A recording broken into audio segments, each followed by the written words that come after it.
radioatividade. Então, pessoal, chegamos à estrutura atômica, radioatividade.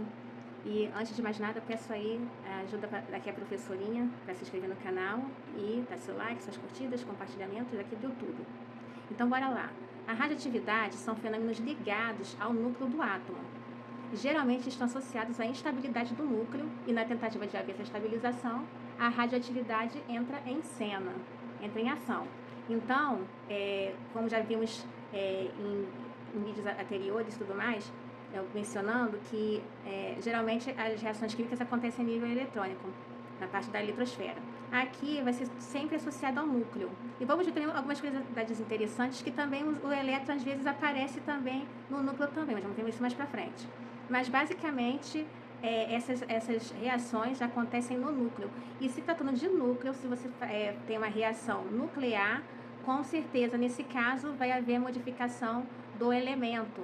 Não vai ser mais o elemento que era anteriormente, porque vai se mexer ali no número de prótons. Então, a gente vai observar também isso. Então, vamos ver bastante coisas interessantes, bastante curiosidades com respeito à radioatividade. Essa tentativa de estabilização ocorre na radiação natural. Porém, a radiação pode ser provocada. Então, essa vai ser a radiação artificial. Nesse caso, o objetivo vai ser a obtenção de energia e outras aplicações científicas, como, por exemplo, médicas. Eu uso bastante essa radiação provocada. Mas, basicamente, a estabilização ocorre do núcleo, ela ocorre na radiação natural, e na radiação artificial ela vai ser provocada lá em laboratório. E o interessante também é que nós vamos notar que a radiação natural ela ocorre muito em elementos com número de prótons bem altos. E já a provocada, ela é usada muito os elementos com menor número de prótons. Então tem também essa diferença. Porém, claro que na artificial também pode ser usado com os números de prótons um pouco maiores, mas vai até fazer ali um pouco, se aproveitar da radiação natural, vai fazer uma coisa assim mais em alta escala também. Então é uma coisa assim bem interessante de se observar. Mas basicamente tem essa diferença da radioatividade natural e da artificial. Tem a existência desses dois. Então, as partículas fundamentais da radioatividade, principalmente no ramo natural, vai ser a emissão da partícula alfa, com 2 prótons com número de massa 4. Ele vai ser equivalente ao nosso átomo de hélio. Ele vai ter a mesma natureza do hélio. E temos a partícula beta, que vai ter a mesma natureza equivalente do elétron. Então, se vocês estão virem uma coisa desse tipo também tá valendo. E com respeito ao gama, ele não podemos, ao mesmo tempo que a gente fala que é partícula, mas é só para fins didáticos, porque na verdade não é uma partícula, ele é uma radiação, uma onda. Os dois também são radiações, só que eles têm caráter de partícula por ter massa. Já o gama, ele não tem massa, então ele não pode ser considerado uma partícula, assim, uma radiação, uma onda, por assim dizer. Vamos entender melhor, mais facilmente. Então temos essas 3 partículas aí fundamentais que são emitidas aí da radiação natural. E vamos ver outras também que também são emitidas também, particularmente nas radiações artificiais.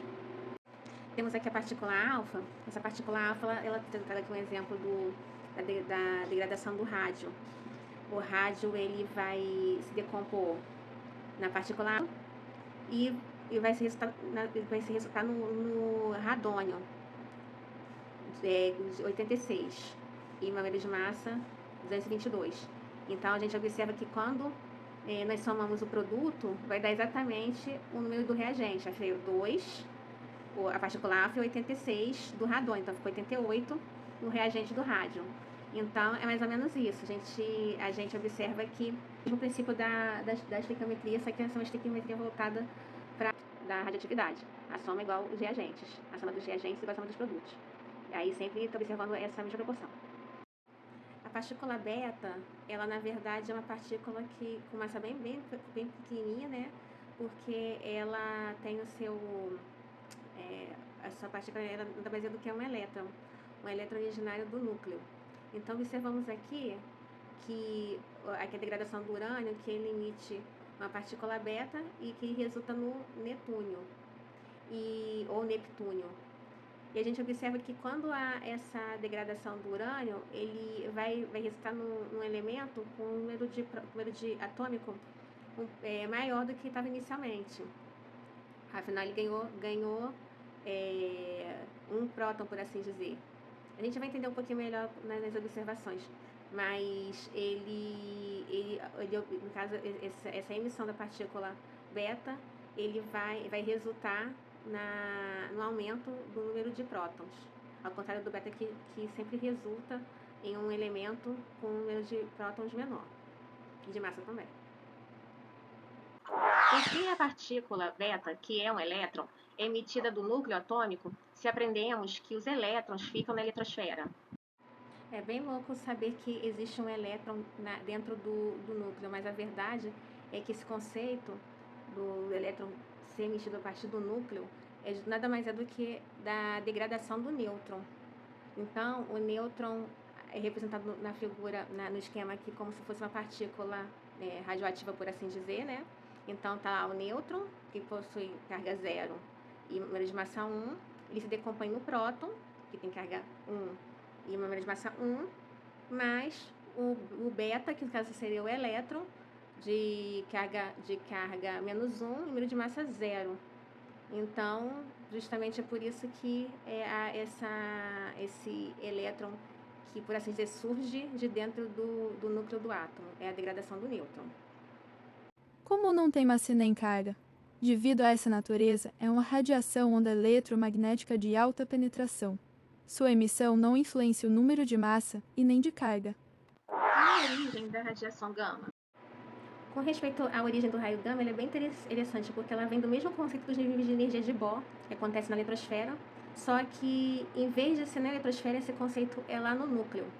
Então, também tem uma teoria de que há níveis de energia no núcleo, e quando está em essa transição de energia de um nível superior para um nível inferior, novamente essa emissão, no caso do raio gama.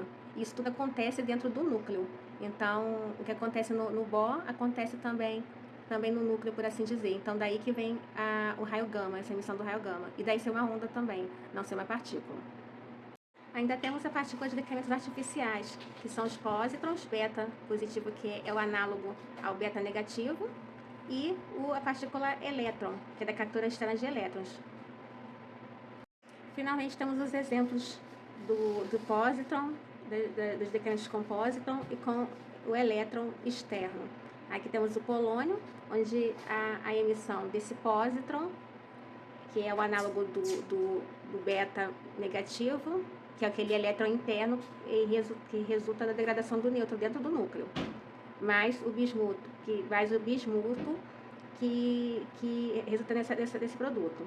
E também nós temos no caso, a captura de elétrons externos, aí sim, da eletrosfera, só que bem próximozinho do núcleo, aquele lá da camada K, pertinho do núcleo. Então, temos aqui o berílio, essa captação do elétron externo, que resulta, então, no lítio 3, de massa atômica 7 também, porque não altera o número de massa. Então, basicamente, é isso. Esses são os exemplos desses decaimentos artificiais.